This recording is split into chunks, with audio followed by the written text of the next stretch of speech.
नमस्कार दोस्तों, मैं विजय वर्मा आप सबों का स्टडी फॉर गोल्स पे स्वागत करता हूं। आशा करता हूं कि आज का सीजीएल एग्ज़ाम आप लोगों का अच्छा गया होगा और लेवल तो काफ़ी अच्छा था।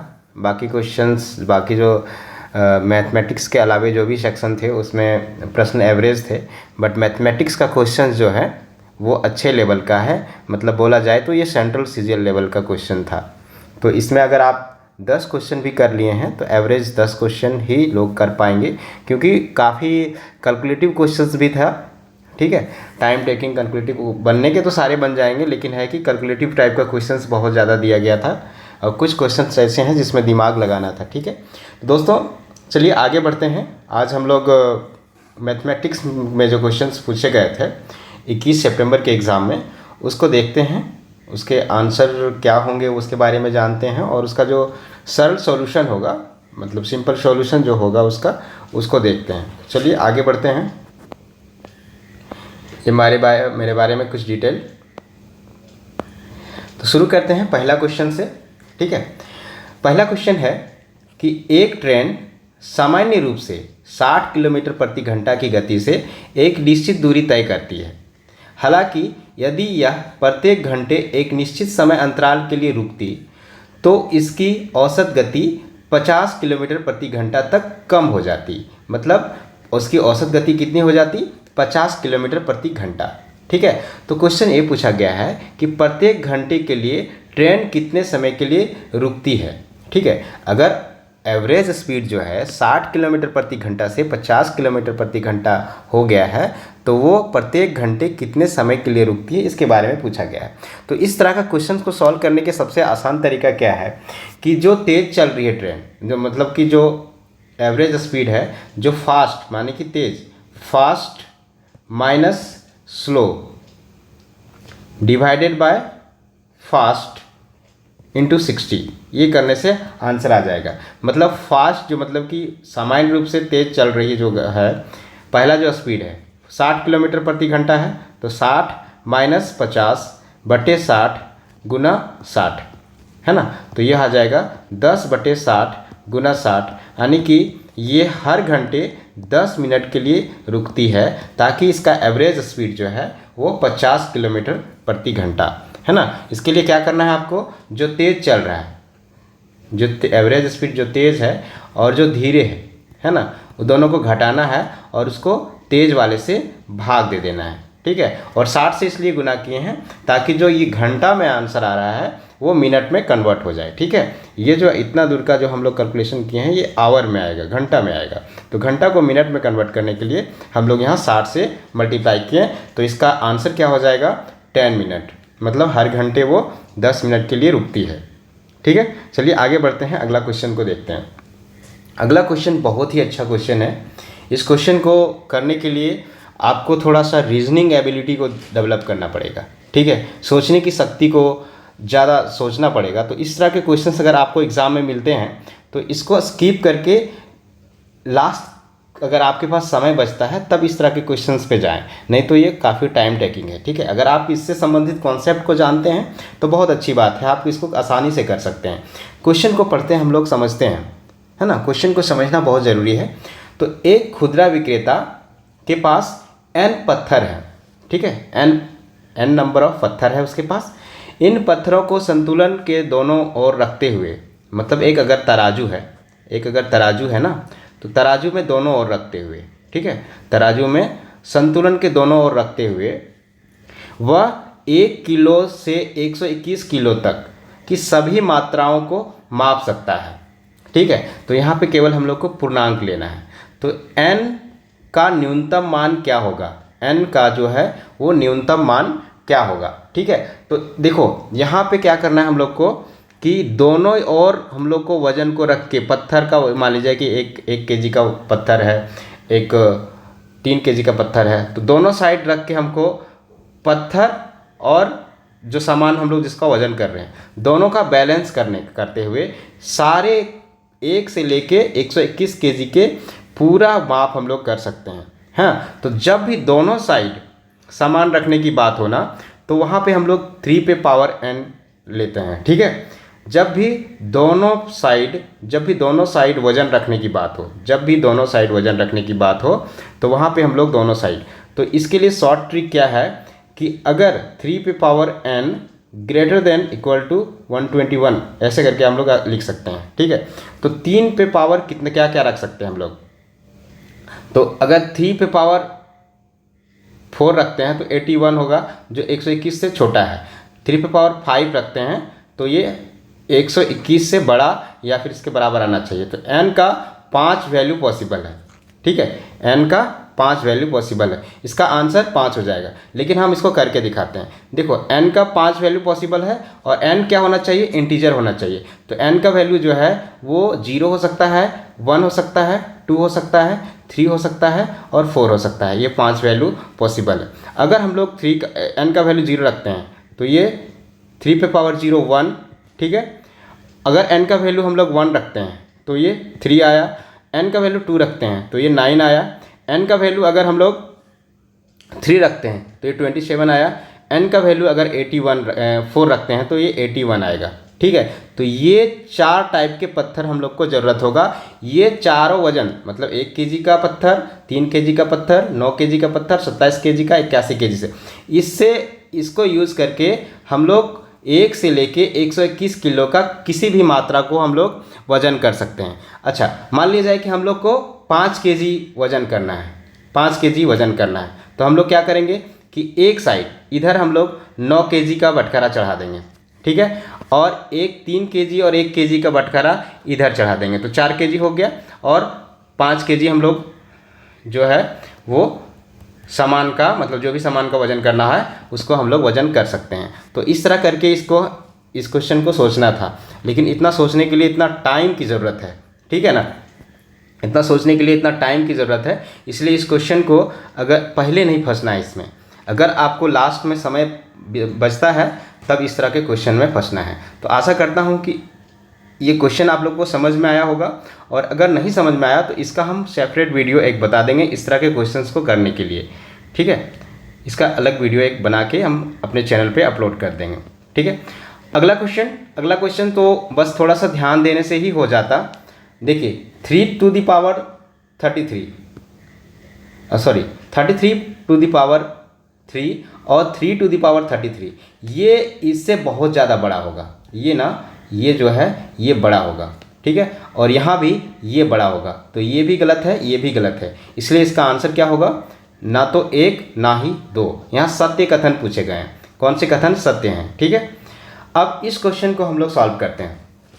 जब भी इस तरह का question x plus Y plus Z equal to 22, X Y plus Y Z plus Z X equal to 35 दिया हुआ है, और हम लोग को पूछा गया है x माइनस वाई का whole square plus Y minus Z का whole square plus Z minus X का होल स्क्वायर का मान क्या होगा, ठीक है। तो हमारे पास दिया हुआ है x plus Y plus Z equal to 22 और X Y Y Z plus Z X equal to 35, ठीक है। तो यहाँ पे हम लोग क्या करते हैं, सबसे पहले x plus Y plus Z का होल स्क्वायर के फॉर्म में इसको तोड़ते हैं। तो ये हो जाएगा X square plus Y square plus Z square plus 2 times X Y Y Z और जेड एक्स, ये हो जाएगा, ठीक है। तो हम लोग यहाँ से इसका वैल्यू हम लोग को पता ही है, 22 का स्क्वायर कर देते हैं। ये इसका वैल्यू हम लोग निकाल लेते हैं, X square plus Y square plus Z square, इसका वैल्यू नहीं पता है, और इसका वैल्यू यहाँ पे दे रखा है 35, तो ये हो गया 70, 35 दूनी 70 हो जाएगा ये। और यहाँ से हम लोग अगर X square plus Y square plus Z square, ठीक है, ये 70 को इधर ले आते हैं, ये 44 का स्क्वायर कितना हो जाएगा 484 माइनस 70। तो यहाँ से एक्स स्क्वायर इसका वैल्यू कितना हो जाएगा, इसका वैल्यू कितना हो जाएगा 70, इसमें घटाएंगे तो ये हो जाएगा 414, है ना, इसका वैल्यू कितना हो जाएगा 414। स्पेस बचाते हैं, स्पेस हमारे पास कम है, दूसरे क्वेश्चन के लिए भी स्पेस चाहिए, ठीक है। तो ये हो गया। अब अगर हम लोग इसको एक्सपेंड करते हैं, एक्स माइनस वाई का होल स्क्वायर, तो यहाँ से देखो एक लाइन को स्किप करते हैं, एक्स स्क्वायर, ये इसको हम लोग एक्सपेंड कर रहे हैं ना, एक्सपेंड कर रहे हैं two X Y plus Y square minus 2y Z plus Z square minus 2 Z X plus X square, sorry ये लास्ट वाले को एक्सपेंड कर दिए, बीच वाला बच गया है, कोई बात नहीं है, प्लस का साइन है तो कहीं भी लिखें कोई फ़र्क नहीं पड़ता है, जेड प्लस जेड स्क्वायर। ठीक है, तो इसको अगर हम लोग फिर से रीअरेंज करें तो ये आ जाएगा हमारे पास क्या, 2 times X square plus Y square plus Z square minus 2 time X Y plus Y Z plus Z X. ठीक है, तो यहाँ हम लोग देख सकते हैं कि ये इसका वैल्यू हम लोग कितना निकाल के रखे हैं, 414। तो 414 गुना 2 कितना हो जाएगा, 828। ठीक है, और ये इसका मान हम लोग कितना निकाल के रखे हैं, ये इसका मान हम लोग कितना निकाल के रखे हैं, X Y Y Z plus Z X, इसका वैल्यू दिया हुआ 35। तो 35 दूनी 70 माइनस 70 हम लोग माइनस करेंगे तो हमारे पास कितना आंसर आ जाएगा, ये आंसर आ जाएगा, यहाँ पे हम लोग लिख देते हैं, इसमें अगर हम लोग माइनस करते हैं तो ये आंसर हम लोग को प्राप्त हो जाएगा 758। ठीक है, स्पेस नहीं है, आप अगर इसको 828 में से 70 को माइनस करेंगे तो 758 इसका राइट आंसर। तो ये हो गया इसका तरीका। ठीक है, स्पेस कम था तो 1-2 स्टेप को हम स्किप कर दिए हैं। आप लोग आशा करते हैं कि आप लोग समझ गए होंगे, अगर नहीं समझे होंगे तो आप एक बार और फिर से देख लें वीडियो को। ठीक है, अगला क्वेश्चन को करते हैं, ये भी रीजनिंग टाइप का क्वेश्चन है। क्वेश्चन है कि x सप्ताह, x दिन, x घंटे और x मिनट और x सेकंड में कुल कितने सेकंड होंगे और होते हैं। ठीक है, तो ये क्वेश्चन को करने के लिए क्या करना होगा, देखो एक सप्ताह पूछा है, पहले हम लोग एक सप्ताह में कितना सेकंड होगा उसको निकाल लेते हैं। तो एक सप्ताह में 7 दिन, एक दिन में 24 घंटे और एक घंटे में 60 मिनट और हर मिनट में 60 सेकंड। तो ये एक सप्ताह का हो गया। तो एक सप्ताह का पूछा गया है तो इसको x से मल्टीप्लाई कर दिए। ठीक है, उसके बाद एक सप्ताह का काम हो गया। अब x दिन का है ना, x दिन का, तो x दिन का करने के लिए क्या करना होगा, एक दिन में 24 घंटे, एक घंटे में 60 मिनट और हर मिनट 60 सेकेंड, तो इंटू x। ठीक है, अब इसके बाद क्या है, एक घंटे का बात कर रहा है, तो एक घंटे में 60 मिनट और हर मिनट 60 सेकेंड, तो 60 इंटू 60 x। ठीक है, हो गया। अब है कि x मिनट में, तो एक मिनट में कितने सेकेंड, 60 सेकेंड, 60 इंटू x, और x सेकेंड में एक सेकेंड x सेकेंड है तो x होगा। ठीक है, ये सारे को ऐड कीजिए, आंसर आ जाएगा। ठीक है, अगर इसको हम लोग पूरा को मल्टीप्लाई करते हैं तो ये हमारा आएगा 604800x, ये आएगा मेरा, ये आ जाएगा 86400x, ये आ जाएगा 3600x, और ये यहाँ पे 60 + 1 61x है ना।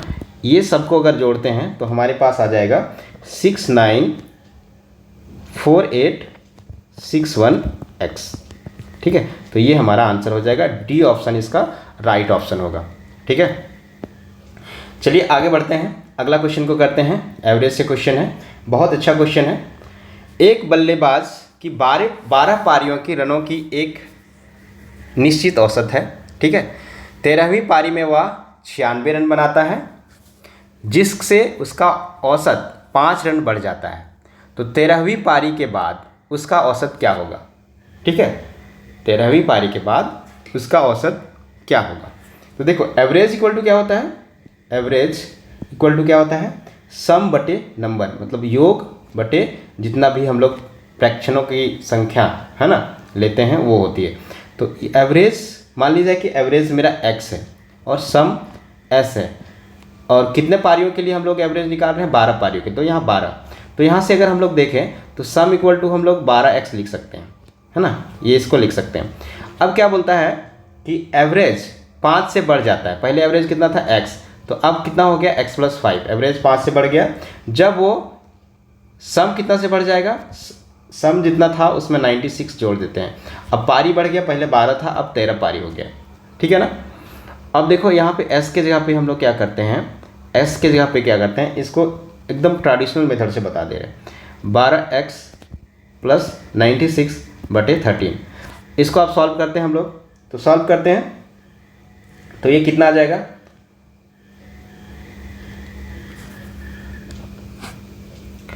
ये 13x plus 65 equal to cross multiplication कर दिए, ठीक है, 12x प्लस 96। तो ये हो जाएगा x इक्वल टू यहाँ से 31 आ गया। लेकिन x नहीं पूछा गया हम लोग को, x क्या है, पहले का एवरेज है ना। लेकिन अभी हम लोग को क्या पूछा है कि 13वीं पारी के बाद उसका औसत क्या होगा, मतलब कि बाद का एवरेज पूछा है। तो बाद का एवरेज कितना है, x प्लस 5 है ना, तो x कितना है हमारा 31। तो आंसर क्या हो जाएगा, x प्लस 5 माने कि 36 आंसर हो जाएगा, ठीक है। इसका आंसर क्या होगा, ऑप्शन बी 36 हो जाएगा। अगला क्वेश्चन को करते हैं, 57 नंबर क्वेश्चन इजी है, काफ़ी इजी क्वेश्चन है। देखो यहाँ पे दिया हुआ है 1 minus cot theta divided by 1 minus tan theta का होल स्क्वायर प्लस 1, ये है क्वेश्चन, ठीक है। ये स्पष्ट कर दिए हम, ठीक है। तो यहाँ पे अगर हम लोग देखें तो कॉट थीटा क्या होता है, cos theta by sine theta, और यहाँ नीचे देखें तो टेन थीटा क्या होता है, sine theta by cos theta, ठीक है। ये पूरे में स्क्वायर है। अगर इसको हम लोग सिंप्लीफाई करें तो यहाँ देखो, यहाँ हो जाएगा, ऊपर हो जाएगा साइन माइनस कॉस बटे साइन, और नीचे क्या हो जाएगा, कॉस माइनस साइन बटे कॉस, ठीक है, ये हो जाएगा। तो अगर हम लोग देखें इसको और सिंप्लीफाई कर देते हैं हम, एक और स्टेप लिख देते हैं ताकि अच्छे से समझ में आए। तो इसको लिख सकते हैं साइन माइनस कॉस बटे sine into sine minus cos, ठीक है। ये साइन माइनस कॉस किए तो इसके लिए हम यहाँ पे एक माइनस कॉमन ले लिए, ठीक है। और ये जो है, ये जो कॉस है ये ऊपर चला जाएगा, तो ये स्क्वायर है, स्क्वायर प्लस 1 है, ठीक है। तो ये जो है और ये जो है कैंसिल हो गया, कॉस बटे साइन बच गया। कॉस बटे साइन क्या होता है, कॉट होता है, तो माइनस कॉट थीटा यहाँ पे बच गया, है ना, माइनस कॉट थीटा का स्क्वायर प्लस 1। तो ये हो जाएगा, माइनस तो स्क्वायर करेंगे तो प्लस हो जाएगा, कॉट स्क्वायर थीटा प्लस 1, जो कि क्या होता है, cosec square theta, cosec square theta होता है, जो कि हमारे ऑप्शन में कहीं भी नहीं है, ठीक है। तो इसका जो ऑप्शन है, कोई भी ऑप्शन सही नहीं है, ठीक है। अगला क्वेश्चन को देखते हैं हम लोग, 58 नंबर क्वेश्चन। 58 नंबर क्वेश्चन में क्या है कि किस अनुपात में, क्वेश्चन है कि किस अनुपात में 60 रुपये प्रति किलो वाले चीनी को 42 रुपये प्रति किलो वाले चीनी के साथ मिलाया जाए कि मिश्रण को 56 रुपये प्रति किलो पर बेचने पर 12% का लाभ हो, ठीक है। 12% का लाभ होना मतलब कितना परसेंट में उसको बेचना पड़ेगा। अगर मान लीजिए कि 100 रुपये उसका क्रय मूल्य है, 12% का लाभ कमाने के लिए 112% में उसको बेचना पड़ेगा। तो 112% का वैल्यू जो है वो के दे के रखा है हमको 56, है ना। 56 रुपये में बेचते हैं तो हम लोग को कितना परसेंट का लाभ होता है, 12% का लाभ होता है, ठीक है। तो 1% का वैल्यू कितना हो जाएगा, 1% का वैल्यू अगर हम लोग निकाल लें, है ना, या फिर इसको 56 से ये 2 बार में कट जाएगा, तो 2% का जो वैल्यू होगा वो कितना हो जाएगा, 1 रुपया, है ना। 2% का वैल्यू 1 रुपया। तो यहाँ से अगर हम लोग देखें 20% का वैल्यू 10 से दोनों साइड गुना कर दें तो ये 10 रुपया, है ना। इसी तरह से 100 रुपये, 100% का वैल्यू कितना हो जाएगा, 5 से दोनों साइड गुना कर देते हैं तो ये 50 रुपया, है ना। मतलब क्या है कि उसका खरीदी मूल्य क्या है, क्रय मूल्य क्या है, 50 रुपया। अब क्या है, अब हम लोग को बोलता है कि 60 रुपये प्रति किलो वाले चीनी और 42 रुपये प्रति किलो वाले चीनी को मिश्रण कर देना है, मिक्स कर देना है, मिक्सचर बनाना है ना। और उसके बाद क्या है कि अगर हम लोग किस अनुपात में मिक्स करें वो हम लोग को पूछा गया है। तो एलिगेशन लगाते हैं यहाँ 60-42, है ना, और ये क्रय मूल्य कितना 50, ठीक है। तो ये एलिगेशन, बड़े में से छोटे को माइनस करो, तो ये क्या 60 में से 50 को माइनस करो, बड़े में से छोटे को माइनस करना होता है एलिगेशन में। तो 60 में 50 तो ये 10 हो गया, ठीक है। और 50 में से 42 को माइनस किया तो ये 8 हो गया, 8:10, यानी कि ये हो जाएगा 4:5, यानी कि जो मिश्रण हम लोग को करना है वो किस अनुपात में करना है, 4:5 के अनुपात में हम लोग को मिश्रण करना है। ये क्वेश्चन आसान है, लेकिन इसमें कैलकुलेशन बहुत ज़्यादा है। इस क्वेश्चन में कैलकुलेशन बहुत ज़्यादा है, ठीक है। अब क्या है कि बोलता है, क्वेश्चन को पढ़ते हैं पहले, है ना।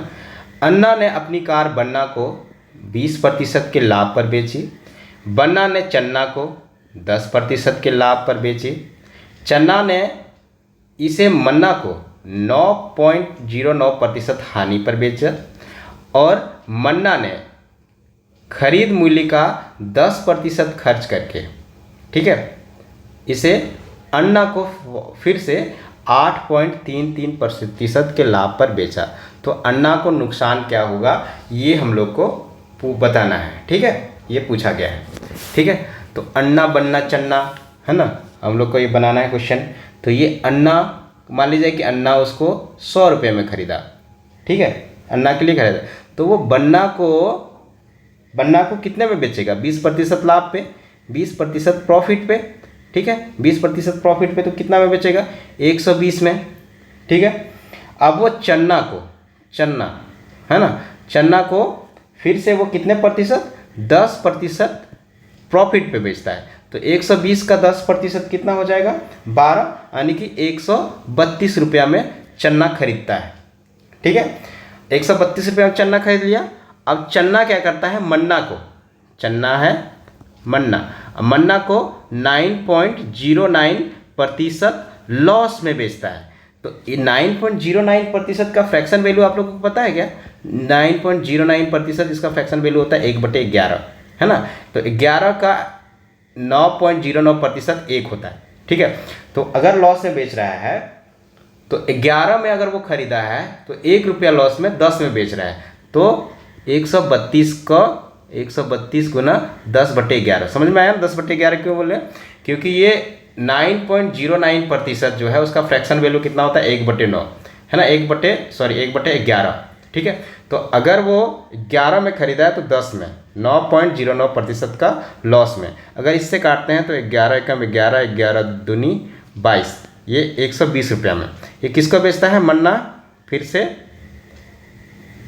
ये मन्ना को कितना में मिलता है, 120 रुपये में, ठीक है। अब क्या बोलता है कि मन्ना अपनी खरीदी मूल्य का 10% खर्च करके फिर से अन्ना को 8.33, तो अब खरीदी मूल्य पे कितना प्रतिशत खर्च करता है, 10% खर्च करके, 10% खर्च करता है, मतलब 120 का 10% कितना हुआ, 12, और 120 + 12 माने 132 रुपया में उसको, अभी 132 रुपया में नहीं, देखो 132 रुपया लग गया उसको, ये 120 में खरीदा और 10% वो खर्च किया, तो अब उसका जो क्रय मूल्य है वो कितना हो गया, 132। अब ये 132 को कितना प्रतिशत लाभ में, 8.33% लाभ, मतलब कि प्रॉफिट में ये बेचेगा किसको, फिर वापस फिर अन्ना को, है ना। तो 8.33% का फ्रैक्शन वैल्यू अगर आप जानते हैं तो वो होता है 1/12, यानी कि अगर वो 12 में सामान खरीदा है तो 1% लाभ, यानी कि 1 रुपये का लाभ करके वो 13 में किसको बेचेगा, अन्ना को, ठीक है। तो 132 रुपये का पे ये कितना प्रॉफिट कमा लेगा, 13/12, यानी कि 12 से कट जाएगा, 12 एकम 12, 12 एकम 12, 11 बार में, तो 11 तिहाई 33 का 3, और 11 एकम 11 और 3 14, तो 143 रुपये में। अब क्या है, अब अन्ना जो है, ये अन्ना कितना रुपये में खरीद रहा है, 143 रुपये में, ठीक है, 143 रुपये में। देखो पहले वो कितना में खरीदा था, 100 रुपया में, अब कितना खरीद रहा है, 143 में, तो घाटा हुआ ना, कितना प्रतिशत का, 43% का उसको घाटा हो गया, क्योंकि हम लोग को घाटा हुआ है ना, इतना का इसका नुकसान हुआ है ना, नुकसान। तो हम लोग को पूछा गया है लगभग में, तो लगभग में 43% मतलब कि 40% इसका आंसर हो जाएगा, ठीक है। हम यहाँ एग्जैक्ट वैल्यू निकाल लिए फ्रैक्शन का यूज़ करके। कैलकुलेशन इसमें सिंपल था, बस आप लोगों को परसेंटेज को फ्रैक्शन में कन्वर्ट करना आना चाहिए, ठीक है। ये सिंपल क्वेश्चन है, जो मैथ को सीरियसली पढ़े हैं वो आसानी से इस क्वेश्चन को कर सकते थे। चलिए आगे बढ़ते हैं, अगला क्वेश्चन को देखते हैं।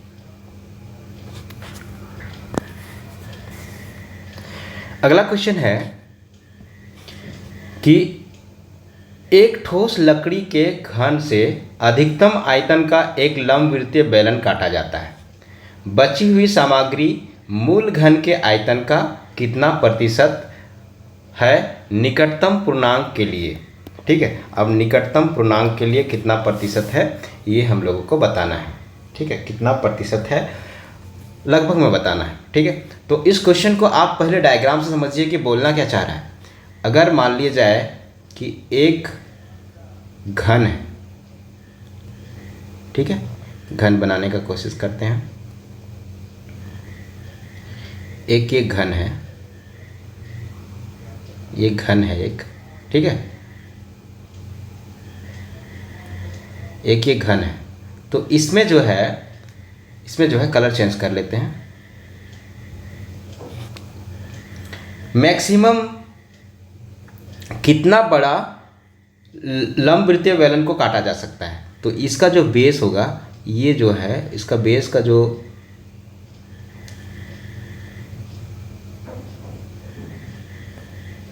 है ना, ये इसी को काटा जा सकता है, ठीक है। तो इसका जो डायमीटर होगा, इसका जो मतलब कि बेलन का जो डायमीटर होगा वो इसके साइड के बराबर होगा, मतलब घन के साइड के बराबर होगा, ठीक है। इसका हाइट भी जो होगा वो घन के साइड के बराबर होगा। तो इसका घन का साइड हम लोग 2a मान लेते हैं, ठीक है, ये 2a मान लेते हैं, ठीक है। तो इसका त्रिज्या कितना हो जाएगा, a हो जाएगा, ठीक है। तो घन का आयतन क्या होता है, घन का आयतन क्या होगा, घन का आयतन होता है a क्यूब। तो ये यहाँ कितना है, 2a का क्यूब, यानी कि आ जाएगा 8a क्यूब, ठीक है। और बेलन का आयतन क्या होता है, बेलन का आयतन क्या होता है, बेलन का आयतन होता है पाई r स्क्वायर h, ठीक है। तो पाई इंटू ए स्क्वायर इंटू 2a, ठीक है। तो ये हो जाएगा कितना, पाई का वैल्यू 22/7 रख देते हैं, ये 2 को यहाँ गुना करते हैं इंटू a क्यूब। तो ये हो जाएगा 44/7 a क्यूब, ठीक है। ये हो गया घन का आयतन, ये हो गया बेलन का आयतन, ठीक है। तो ये क्या 44/7 a क्यूब 8a क्यूब से कम है ना। तो कितना कम है, तो कितना बचा हुआ है ना, बची हुई सामग्री। तो बची हुई सामग्री कितनी हो जाएगी, बची हुई सामग्री ये हो जाएगी 8a cube minus 44/7 a cube, ठीक है। तो अगर इसको हम लोग घटाते हैं तो a क्यूब कॉमन हो जाएगा, है ना, 8 माइनस 44/7, सारे स्टेप को लिख दे रहे हैं। तो ये आ जाएगा हमारे पास 7 × 56 12/7 a क्यूब। लेकिन हम लोग को ये बचा हुआ का परसेंटेज निकालना है, ठीक है। बचा हुआ जो है वो पहले का कितना परसेंट है ना। तो बची हुई परसेंटेज कितना हो जाएगा, परसेंटेज हो जाएगा कितना बच रहा है 12/7 a क्यूब, कितना में से 8a क्यूब में, a क्यूब से a क्यूब चढ़ा गया इंटू 100 करना होगा, परसेंटेज निकालना है हम लोग को। तो ये 12/7 गुना 100, ठीक है। अब ये 14 × 56, 14 बार में कट गया, और ये कट गया हमारा 5, ठीक है। 4 से इसको काटते हैं, 4 × 3 = 12, 14 × 56, फिर ये 7 बार में, ये 50 बार में। तो ये आ जाएगा 150/7। ये अप्रॉक्स में कितना आएगा 150/7, 107 दूनी 14, 7 कम 21%, है ना। 150/7 जो है उसको अगर भाग देंगे तो हम लोग को ये क्या निकटतम पूर्णांक में पूछा गया है। निकटतम पूर्णांक में कितना आ जाएगा 21%, ठीक है। क्लियर है। तो इस तरह से इस क्वेश्चन को हल कर, ये क्वेश्चन तो आसान था, है ना, बेसिक क्वेश्चन था। चलिए अगला क्वेश्चन को करते हैं। अगला क्वेश्चन है, कलर चेंज कर लेते हैं, रेड ही ठीक लग रहा था, ठीक है। यदि एक शंकु के आधार की त्रिज्या दोगुनी कर दी जाए और नए शंकु का आयतन मूल शंकु के आयतन का 3 गुना हो, है ना, नए शंकु का आयतन मूल शंकु के आयतन का 3 गुना हो, तो मूल शंकु की ऊंचाई नए शंकु की ऊंचाई से क्या अनुपात होगा, ये हम लोग को बताना है, ठीक है।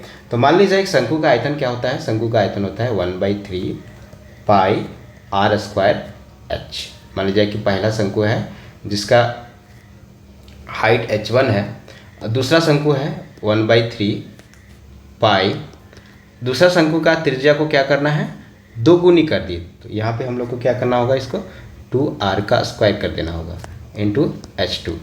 तो ये अगर ऐसे हम लोग करते हैं तो क्या बोलता है, तो मूल शंकु का आयतन 3 गुना हो, है ना। नए शंकु का आयतन जो है, नए शंकु का आयतन मूल शंकु के आयतन का 3 गुना।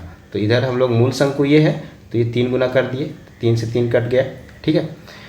अब हमारा क्या हो जाएगा, इधर पाई से पाई भी कैंसिल कर सकते हैं, तो यहाँ आगे हमारा r² H1 = 1/3, है ना, इंटू 4r² इंटू H2, ठीक है 4।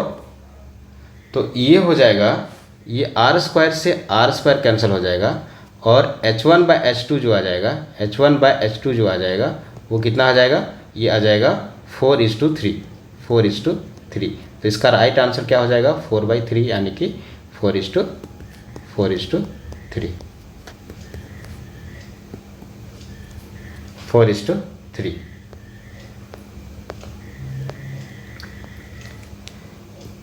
ठीक है, अगला क्वेश्चन को देखते हैं। अगला क्वेश्चन भी सरल क्वेश्चन है, बट थोड़ा सा कैलकुलेटिव क्वेश्चन है, ठीक है। बोलता है कि 8400 रुपये की एक राशि निश्चित समय में 8.75% वार्षिक ब्याज की दर से 11,046 रुपया हो जाती है। तो 9600 रुपये की राशि पर समान दर से समान समय के लिए साधारण ब्याज क्या होगा, ठीक है। तो सबसे पहले देखो 8400 रुपया कितना रुपया हो जाता है, 11,046 रुपया। तो इस पे इंटरेस्ट हम लोग को कितना, सिंपल इंटरेस्ट जो है वो कितना देना पड़ेगा, 11,046 माइनस 8400 अगर हम लोग करते हैं तो ये आ जाता है 2646, ठीक है। ये 2646 आ जाएगा, 2646 आ जाएगा। तो सिंपल इंटरेस्ट पता चल गया। और सिंपल इंटरेस्ट होता क्या है, होता है PRT/100, है ना, PRT/100। तो ये हो जाएगा सिंपल इंटरेस्ट कितना हो गया, 2646, मूलधन कितना है 8400, रेट कितना है 8.75, टाइम हम लोग को निकालना है और ये 100, ठीक है। ये दशमलव को हटाते हैं, फिर से एक 100 यहाँ पे चिपकाते हैं, 25 से काटते हैं तो 25 चौका 100, 25 तिहाई 75, 25 पचे 35 बार में ये पूरा कट गया, ठीक है। अब देखते हैं कि ये 2 जीरो से इस 2 जीरो को निपटा देते हैं और ये 4 से ये हम लोग 21 बार में इसको काट देते हैं और 21 से फिर हम लोग इधर इसको काट देते हैं, कट जाएगा क्या, तो 7 से काटते हैं पहले, 7 तिहाई 21, 7 तिहाई 21, बच गया 5, 7 7 49, फिर 7 8 56, 378, फिर 3 से कट जाएगा, 3 एकम 3, 3 दूनी 6, 3 6 18, 126, ठीक है। अब फिर 7 से कट जाएगा क्या, 7 एकम 7, 7 8 56, फिर ये 7 पचे 35, ठीक है। तो टी का जो वैल्यू आ गया वो कितना आ गया, 18/5, 18/5। अब क्या करना है हम लोग को, फिर से ये फॉर्मूला लगाना है, लेकिन अब हमारा मूलधन क्या होगा 9600, ठीक है। और हम लोग को सिंपल इंटरेस्ट निकालना है, सिंपल इंटरेस्ट निकालना है, ठीक है।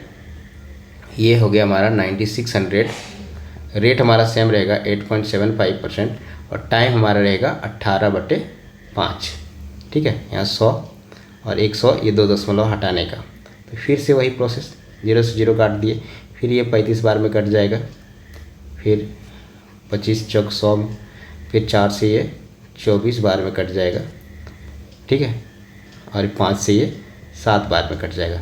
ये गुना करेंगे तो ये हमारे पास आ जाएगा 3024, ये हमारा आंसर हो जाएगा, डी ऑप्शन हमारा सही ऑप्शन होगा, ठीक है। अगला क्वेश्चन को देखते हैं। अगला क्वेश्चन है कि 2 संख्याओं का HCF 221 है, उनका LCM और HCF का 221 गुना है। यदि एक संख्या 200 से 300 के बीच है तो दूसरी संख्या का योग, दूसरी संख्या के अंकों का योग क्या होगा, ये पूछा गया है, ठीक है।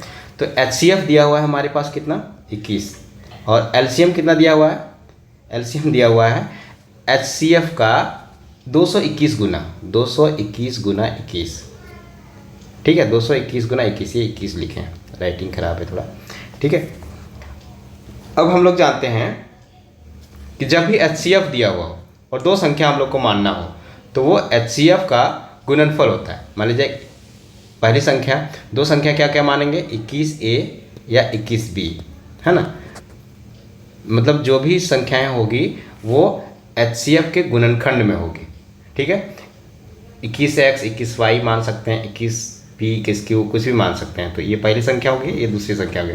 अब हम लोग को पता है कि HCF और LCM का गुणनफल दोनों संख्याओं के गुणनफल के बराबर होता है। तो ये 21 गुना 221 गुना 21 इक्वल टू हो जाएगा 21A इंटू 21B, ठीक है। तो 21 से 21 कट गया, 21 से 21 कट गया, यानी कि A इंटू B ये कितना आ जाएगा, 221। अगर हम लोग इसको तोड़े, है ना, इसको तोड़ना है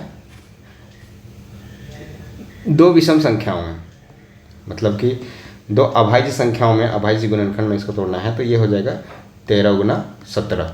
मतलब A का वैल्यू 13 होगा, A का वैल्यू 13 होगा और B का वैल्यू 17 होगा। तो हमारी संख्याएं क्या क्या हो जाएगी, संख्याएं हो जाएगी A का वैल्यू 13 और B का वैल्यू 17। तो पहली संख्या हो जाएगी 21A यानी कि 21 गुना 13 यानी कि 273, और दूसरी संख्या हो जाएगी 21 गुना 17 यानी कि 357। तो ये बोला गया है कि पहली संख्या जो है, पहली संख्या जो है वो 200 से 300 के बीच में होगी। तो 200 से 300 के बीच में है, तो दूसरी संख्या के अंकों का योग, तो दूसरी संख्या क्या है हमारा 357, इसके अंकों का योग कितना हो जाएगा 5 3 8 7 15। तो ये इसका आंसर क्या हो जाएगा 15, ठीक है। चलिए आगे बढ़ते हैं, अगला क्वेश्चन को करते हैं। अगला क्वेश्चन आसान क्वेश्चन है, अगर कॉन्सेप्ट आप जानते हैं तो बस 10 सेकेंड में आप कर सकते हैं इस क्वेश्चन को, ठीक है। इस क्वेश्चन को आप मात्र 10 सेकंड में कर सकते हैं। तो ये क्वेश्चन है कि त्रिभुज PQR में I त्रिभुज की अंतःकेंद्र है, इन सेंटर है।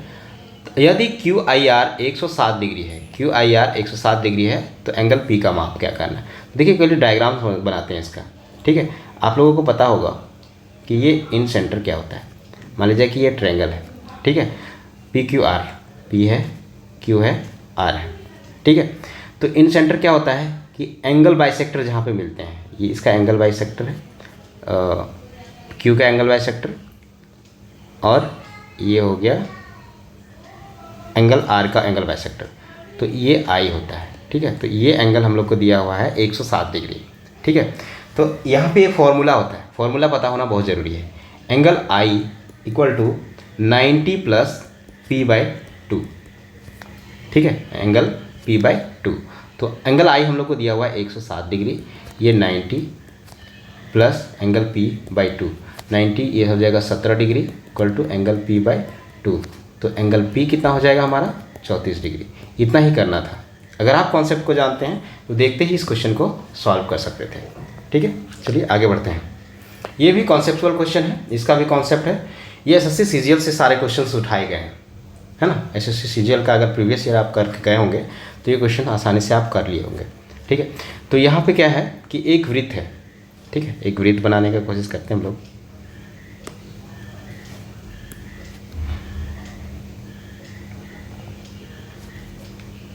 हाँ, अच्छा वृत्त बन गया। एक वृत्त है, इसकी दो जीवाएँ हैं AB और CD, ठीक है। एक AB है और एक CD है, ये CD है, ये A B C और ये D, ठीक है।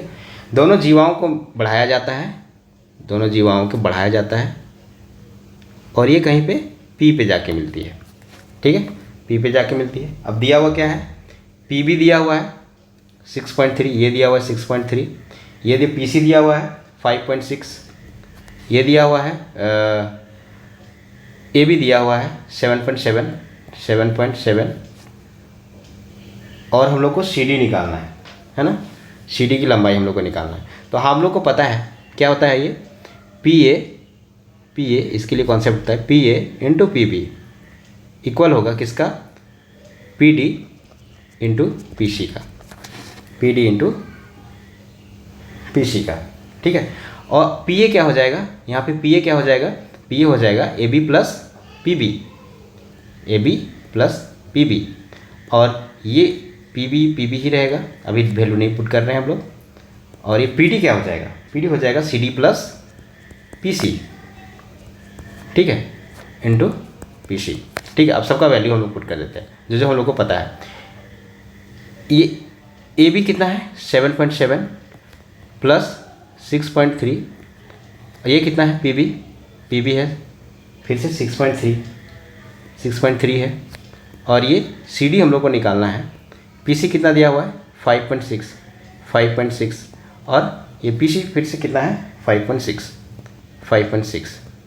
तो अगर हम लोग ये डेसिमल से ये डेसिमल को उड़ा दें, 8 सत्ती 56, 8 नवा 63, ठीक है, 7 से उल्टा बोल रहे हैं, 7 8 56 और 7 9 63, इसको उड़ा दिए। इसको यहाँ आगे सॉल्व कर रहे हैं, कैलकुलेशन देखिए, और ये दोनों को ऐड करके कितना हो जाएगा, ये हो जाएगा 14 इंटू ये हो गया 9 इक्वल हो जाएगा सी डी प्लस 5.6, और 8 इधर ले आते हैं हम, 8 को यहाँ पे भाग देते हैं, तो 8 से ये हो जाएगा हमारा, कट जाएगा 2 सत्ती 14, 2 छक्के 8, 63/4 है ना। तो सी डी यहाँ से कितना आ जाएगा 63/4 प्लस माइनस, प्लस नहीं, ये इधर आएगा तो माइनस 5.6, ये 63/4 हो जाएगा कितना, भाग देंगे तो 4 एकम 4, 4 पच्चे 20, 4 सत्ती 8.75 माइनस 5.6, तो ये घट के आ जाएगा 10.15, ठीक है, 10.15 हमारा आंसर हो जाएगा, 10.15, ठीक है। अगला क्वेश्चन को देखते हैं हम लोग, अगला क्वेश्चन को करते हैं 66 नंबर क्वेश्चन है कि दो टावर P और Q पाद के ठीक मध्य बिंदु से, है ना, उनके शीर्षों के उन्नयन कोण क्रमशः 30 डिग्री और 60 डिग्री है, तो P की ऊंचाई Q की ऊंचाई से कितनी होगी। तो सरल भाषा में बनाते हैं हम लोग इसको, ये P है, ये Q है, मतलब कि ये P है, ये Q है, ठीक है, ये मिडिल पॉइंट है, ये मिडिल पॉइंट है ना। मान लीजिए कि इसको ए बी सी नामांकन कर देते हैं हम लोग, ये 30 डिग्री है और ये सॉरी हाँ यहाँ हम लोग कर देते हैं ये 60 डिग्री, ठीक है।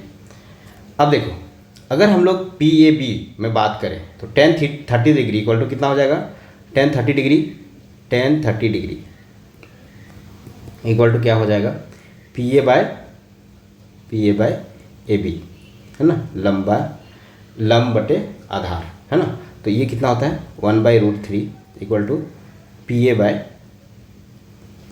ए बी, यानी कि पी ए अगर हम लोग को निकालना है तो 1/√3 ए बी, ठीक है। और अगर इस ट्रायंगल का बात करें तो 10-60 डिग्री इक्वल टू क्या हो जाएगा, 10-60 डिग्री इक्वल टू क्या हो जाएगा, क्यू सी बटे बी सी, यानी कि 10-60 डिग्री √3 होता है तो Q C by B C, यहाँ से क्यू सी कितना आ जाएगा √3 बी सी, है ना। हम लोग को इसका और इसका अनुपात निकालना है, पी ए बाय, तो P A by Q C दोनों का हाइट का अनुपात कितना हो जाएगा 1/√3 ए बी बटे √3 बी सी। अब देखो ए बी और बी सी बराबर है, क्योंकि ये जो है ये मिड पॉइंट है, इसलिए ए बी और बी सी यहाँ से कट जाएगा, 1/√3 इंटू √3, तो ये क्या हो जाएगा 1/3, यानी कि 1:3 इसका राइट आंसर हो जाएगा, ठीक है। अगला क्वेश्चन को देखते हैं। क्वेश्चन है कि 3.5 मीटर त्रिज्या वाले एक बेलनाकार बर्तन में पानी भरा गया है, यदि इसमें 15,400 लीटर पानी निकाला जाता है तो बर्तन में पानी का स्तर में कितनी गिरावट आएगी। ठीक है, एक बेलनाकार बर्तन है, तो बेलनाकार बर्तन का आयतन क्या होता है, पाई आर स्क्वायर एच। ठीक है, तो सबसे पहले तो हम लोग को क्या दिया हुआ है, वॉल्यूम जो है लीटर में दिया गया है ना, 15,400 लीटर। इसको हमको मीटर क्यूब में बदलना होगा, तो इसको क्या करना होगा, 1000 मीटर क्यूब, क्योंकि 1 लीटर में 1000 मीटर क्यूब होता है ना। तो ये 1000 से भाग देना होगा, तो ये मीटर क्यूब में आ जाएगा। ये कितना आ जाएगा, 2 जीरो से 2 जीरो चला गया, ये 15.4 मीटर क्यूब, ये आयतन आ गया हमारा मीटर क्यूब में। ठीक है, अब इसका आयतन निकाला गया, जल का आयतन कितना होगा, निकाला गया जल का आयतन कितना हो जाएगा, 15.4 मीटर क्यूब। तो ये बेलनाकार शेप का है, तो pi are square h equal to हो जाएगा 15.4 मीटर क्यूब, है ना। तो यहाँ से अगर हम लोग को एच निकालना है ना, बाकी सब दिया हुआ है, तो हो जाएगा 15.4, ठीक है, divided by pi are square. तो पाई का वैल्यू अगर हम लोग 22/7 7 ऊपर ले जाते हैं, और आर स्क्वायर 3.5 इंटू 3.5 रखते हैं। ठीक है, तो ये हमारा हो जाएगा, इसको अगर हम लोग कैंसिल आउट करते हैं तो 7 बचे 35.5, और 1 डेसिमल के बाद यहाँ भी है, 1 डेसिमल के बाद भी यहाँ भी है, तो ये हो जाएगा हमारे पास, ये दोनों कट जाएंगे, है ना, कट जाएंगे। 7 से काटते हैं, 7 दूनी 14 और 7 दूनी 14, 22 बार में ये कट गए, ये 7 बचे 35, ठीक है, और ये हो गया, फिर 22 से 22 कट गए।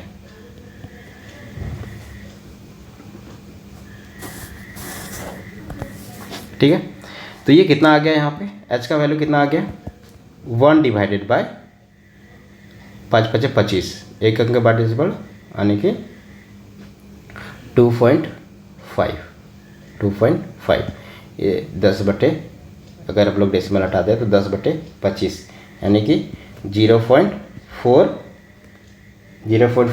मीटर, 0.4 मीटर, क्योंकि ये मीटर क्यूब में था तो मीटर में आएगा। तो इसको अगर हम लोग सेंटीमीटर में कन्वर्ट करते हैं तो इसको कितना 100 से गुना करना पड़ेगा 0.4 को, तो ये हो जाएगा 40 सेंटीमीटर। ये हो गया 40 सेंटीमीटर हमारा आंसर। ठीक है, अगला क्वेश्चन को करते हैं हम लोग। अगला क्वेश्चन है कि एक आदमी अपने घर से चलकर 30 किलोमीटर प्रति घंटा की रफ्तार से चलकर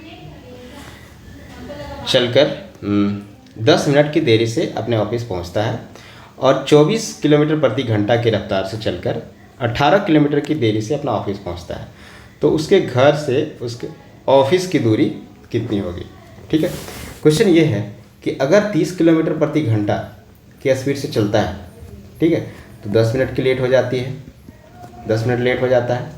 और अगर 24 किलोमीटर प्रति घंटा की स्पीड से चलता है तो वो 18 मिनट लेट हो जाता है, 18 मिनट लेट हो जाता है।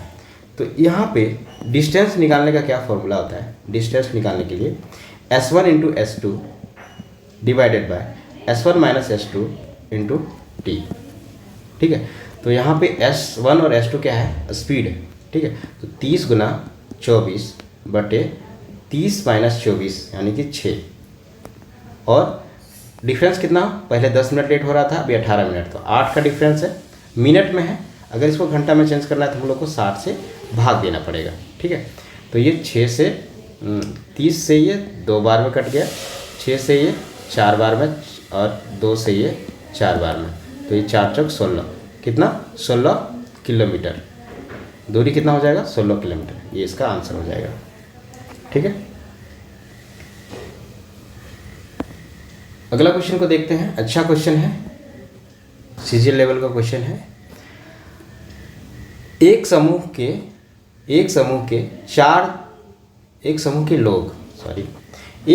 लोग 4 दिनों में एक काम को करने का फैसला करता है, लेकिन चूंकि हर दिन 20 आदमी बाहर हो जाते हैं, इसलिए काम 7वें दिन में पूरा हो गया।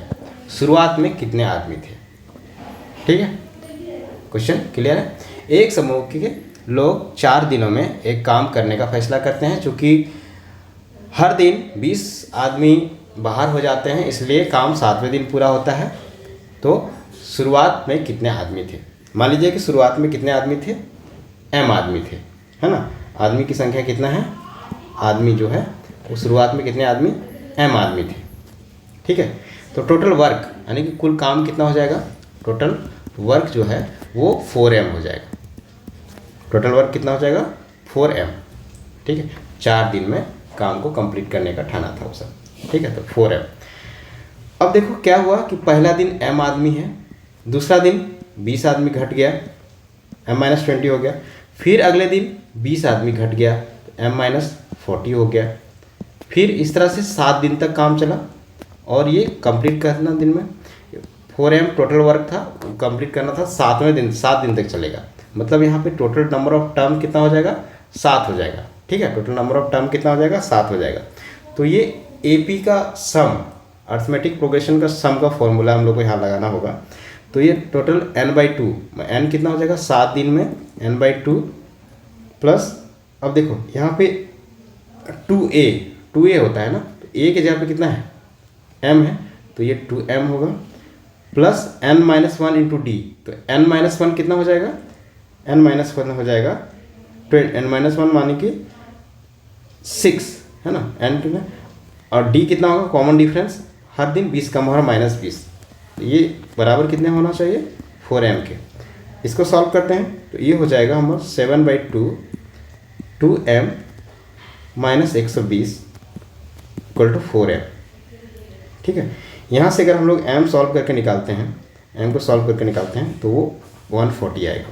यानी कि शुरुआत में कितने आदमी थे, 140 आदमी थे, ठीक है। तो इसका आंसर क्या हो जाएगा, 140।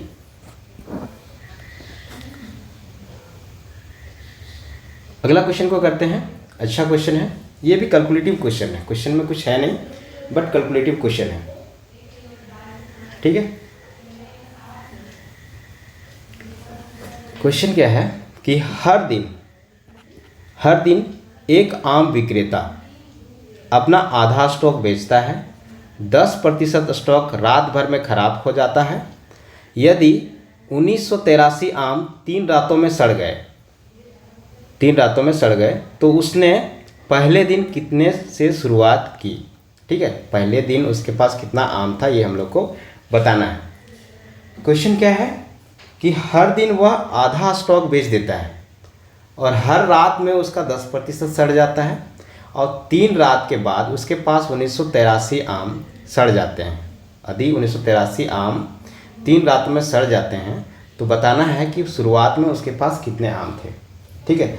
तो हम लोग को टोटल आम को मानना पड़ेगा। देखो ये क्या है कि हम पहला दिन आधा आम बेच देते हैं, फिर दूसरा दिन आधा आम स्टॉक का आधा आम बेच देते हैं, आधा हम स्टॉक का आधा आम बेच देते हैं और हर दिन 10% खराब हो जाता है। तो 1/10 खराब हो जाता है, 1/10 खराब हो जाता है, 1/10 खराब हो जाता है ना।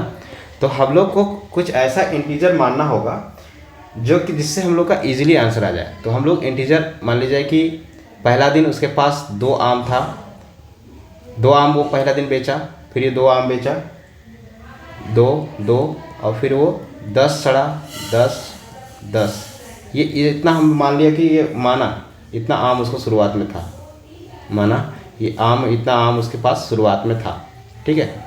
तो ये कितना आम हो गया, 2 दूनी 4 दूनी 8, 8000 आम हम लोग मान लिए कि उसके पास शुरुआत में 8000 आम थे, ठीक है। 8000 ही क्यों माने, आप कुछ भी मान सकते हैं। मानने के बाद ये इससे क्या है कि आप कैलकुलेशन आसान पड़ेगा तो आप निकाल सकते हैं, ठीक है।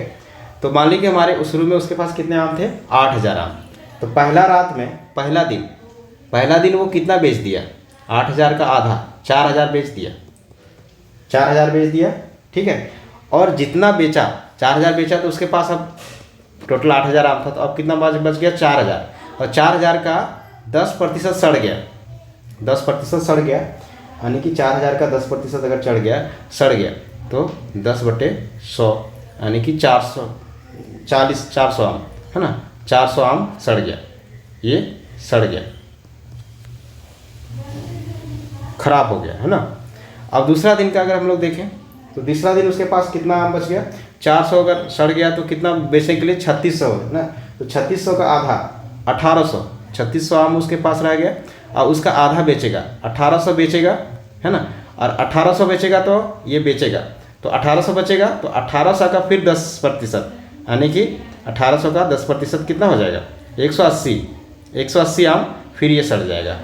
अब 180 आम सड़ गया तो 1800 में 180 आम, तो तीसरा दिन उसके पास कितना आम बच गया, वो बच गया है 1620 आम, है ना, 1620 आम बच गया। तो 1620 का आधा 810 वो बेचा, और 810 जो बच गया उसमें से सड़ेगा कितना, 810 का फिर से 10%, यानी कि 81 फिर सड़ जाएगा, है ना। ये 3 दिन का ये हिसाब हो गया सड़ने का। तो कितना टोटल सड़ गया देखो, तो देखते हैं, ये देखो 400 180, है ना, 580 और 81, 661 आम सड़ गया। 661 आम 3 दिन के बाद सड़ गया। लेकिन यहाँ क्वेश्चन में क्या बोला गया है कि 1983 आम टोटल 3 रात में सड़ा। तो 661 का वैल्यू जो है वो 1983 है, तो एक का वैल्यू कितना हो जाएगा, ये 661 से 3 बार में कट जाएगा, 3, है ना। इसीलिए हम लोग माने हैं कितना टोटल आम को, 8000 माने हैं, है ना, 8000 माने हैं। तो ये 8000 आम, ये कितना हो जाएगा, 8000 गुना 3, यानी कि उसके पास टोटल शुरू में कितना आम था, 24000 आम, ठीक है, 24000 आम, ठीक है, 24000 आम इसके पास टोटल था। तो आशा करता हूँ कि आपको सारे सॉल्यूशंस जो हैं अच्छे से समझ में आया होगा। इसको आप सेव कर लीजिए, यहाँ पे आप आंसर की देख सकते हैं, ठीक है। चलिए, बहुत बहुत धन्यवाद आप सबों का, और कल जिसका एग्ज़ाम है उसको best of luck. Thank you for watching.